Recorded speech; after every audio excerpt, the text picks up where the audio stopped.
What'd you do to Pop's car? What's wrong with it now? Well, here's the deal. There's nothing necessarily wrong with it now that hasn't always been wrong with it, as far as, you know, it needing things, and, you know, whether or not it's the engine or the wore out suspension or any of those other things. Yeah, it needs all those things. And truth be told, guys, we've done a ton. Like, you know, if you've been following the build, you know, the paint, the interior's been restored, you know, the car's been painted, just, you know, all of the, you know, stuff, the junk under the hood has been replaced. So, what could I have possibly ruined? Well, this kind of dawned on me at Foxtoberfest, and I wanted to kind of explain what I mean.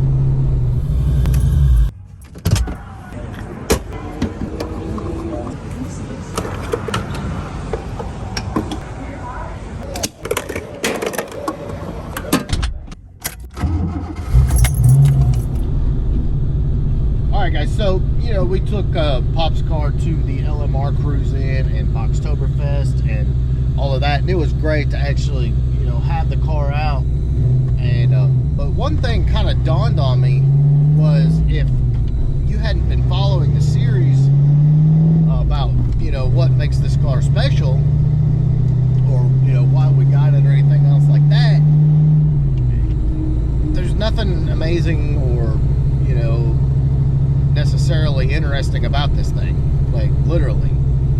And, you know, when I would take my 92, the Coyote car, to events, I mean, it was something cool to look at. It had a Coyote and, you know, all the other, you know, stuff that made it cool. And, you know, a lot of people followed that build on the channel, but this car just didn't have that kind of response, you know, and I'm guessing because a lot of people didn't follow the channel, or excuse me, follow this specific build.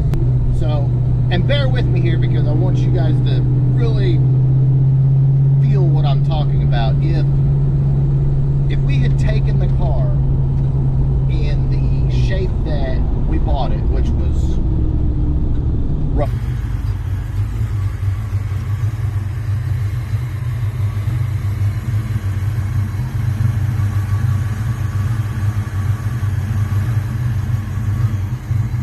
When I say rough, I mean freaking rough. If we'd have done that, I think people would have looked at it and they would have saw what we had started with, you know, where, you know, what the car was. You know, they would have known, hey, you know, we finally found this car, we bought it back.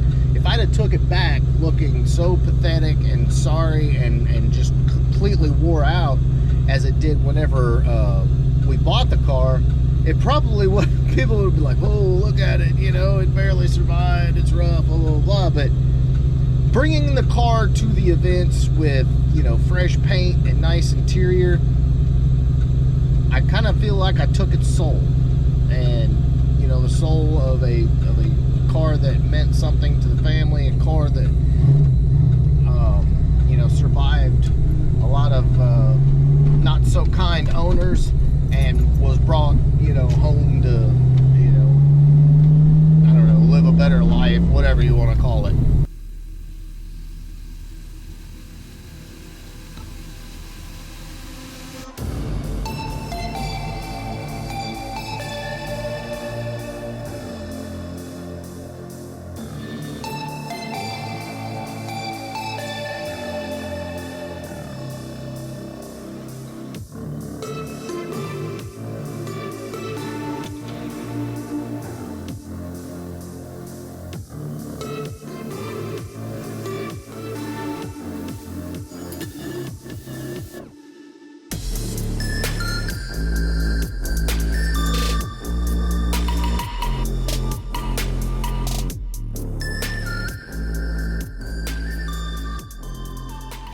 It really did have me thinking, is, you know, because the car doesn't look like a complete turd anymore, to, you know, wear its story on its sleeve, now it looks all pretty and fancy.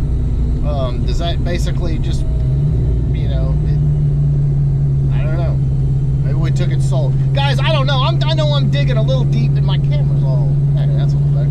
I know I'm digging deep in this, but this is something that I kind of thought about at Foxtoberfest and the LMR cruise-in, and it's like, man, sometimes I think maybe we should have just left it a turd and, you know, been glad to have it and let you guys see, you know, what took us so long to dig up, what it looks like, and, you know, I don't know.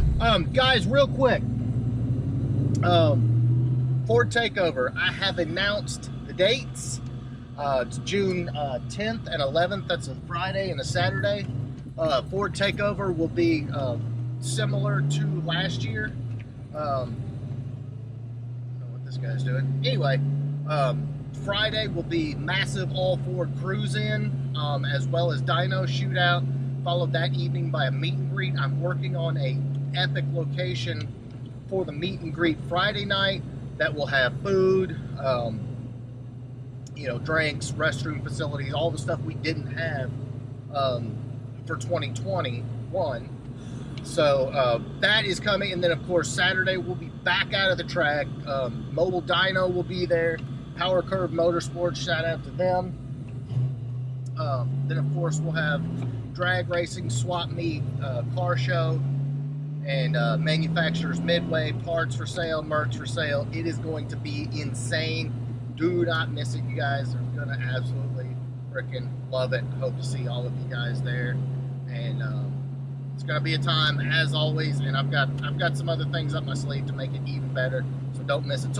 All right, guys, maybe this didn't make any sense, but this was something that, I mean, I literally drove home from these events thinking about the entire time. I was like, nobody really seemed excited to see this car, but, you know, I myself in particular am so proud of this thing. You know, how far it's become, you know, it's come and all that. And, you know, I also thought about a lot of your cars, like, you know, when we were at, say, Foxtoberfest, there were 718 Fox bodies, and all of them had a story, an amazing story, you know, because they're old, they've been through numerous owners, or maybe they've only been through one owner, which is, you know, the current owner, and that's the story too.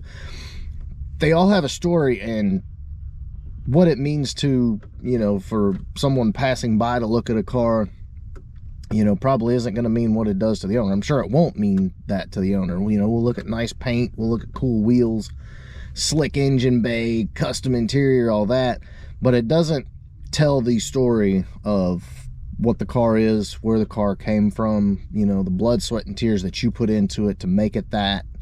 And you know, maybe that's just part of it. I'm very proud. I couldn't be more proud of how this car looks and how this car is coming along in such a short time. And the fact that we even found it was amazing. And I guess maybe it just, you know, you're like, oh, I wish people saw it through, you know, saw it the way we saw it, in just shambles, literally shambles, and it needed everything. And to come this far, you know, it's like you wish everybody knew. And I know all of you guys are the same way with your cars. You just wish everybody knew how much work, how much effort, you know, the times when you wanted to sell it and you didn't. I don't know. That's kind of a shame, but, you know, they all have their stories, and that's why I could talk to, you know, one of you guys for hours on end about, you know, just cars in general and these cars. And all right, so I find myself rambling. So in the meantime, if you got anything out of this, please give me a big thumbs up. Make sure you smash that subscribe button. Guys, we will catch you on the next one.